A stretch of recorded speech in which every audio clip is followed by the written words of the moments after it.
மக்களை கர்த்தருக்கு இறக்குறதுல நல்லா இருக்கிற மக்களை, அதாவது எனக்கு தெரிஞ்சவங்க. அவங்க வந்து ஒரு குழந்த வந்துச்சு, 2வது ஒரு குழந்த. குழந்த வந்து 2 வயசு 3 வயசு ஆகப்போகுது. 2வது மாதமா இருந்தாங்க, உங்களுக்கு குழந்த பிறந்துச்சு மக்களே. இப்போ குழந்த என்ன குழந்தைன்னா, ஒரு பொட்ட பிள்ள, 2வது ஒரு பொட்ட பிள்ளைன்னு சொல்லிட்டு அவங்க வீட்டில் ஒரே பிரச்சனை. யார் பிரச்சனைனா வேறு யாருமே இல்லை, தான் புருஷனை. தான் புருஷனுக்கு தெரிய வேணாமா, நமக்கு என்ன கடவுள் கொடுக்கணுன்னு வரம் இருக்குதோ அதுதான் நமக்கு கிடைக்கும். சரிங்களா? ஒரு ஆண் இல்லாமல் ஒரு பெண்ணு குழந்தை பெற்றுக்க முடியாது. சரிங்களா? ஒரு பெண் இல்லாமல் ஒரு ஆண் எதையுமே சாதிக்க முடியாது.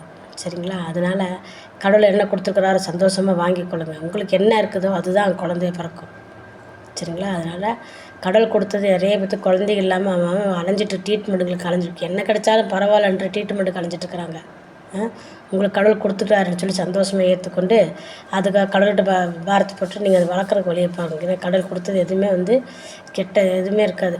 சோடை இல்லாமல் கொடுத்துக்கிற சந்தோஷப்படும். 2 கை இல்லாமல் குழந்த, 2 கால் இல்லாமல் 2 கையும் இல்லாமல் பொட்டை பிள்ளை பிறந்து அதை எடுத்து வளர்க்குறாங்க. பெற்றவங்க சந்தோஷமாக வளர்க்குறாங்க சைனாவில்.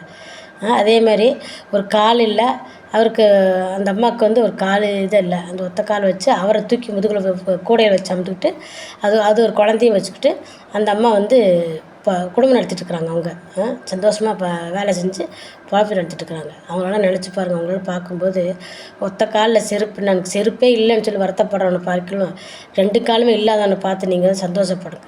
சரி, நமக்கு 2 காலாவது இருக்குதுன்னு சொல்லி சந்தோஷப்படுங்க. அதனால் கிடைக்காத வச்சு கடவுள்கிட்ட நன்றி சொல்லிட்டு வாழுங்க மக்களை.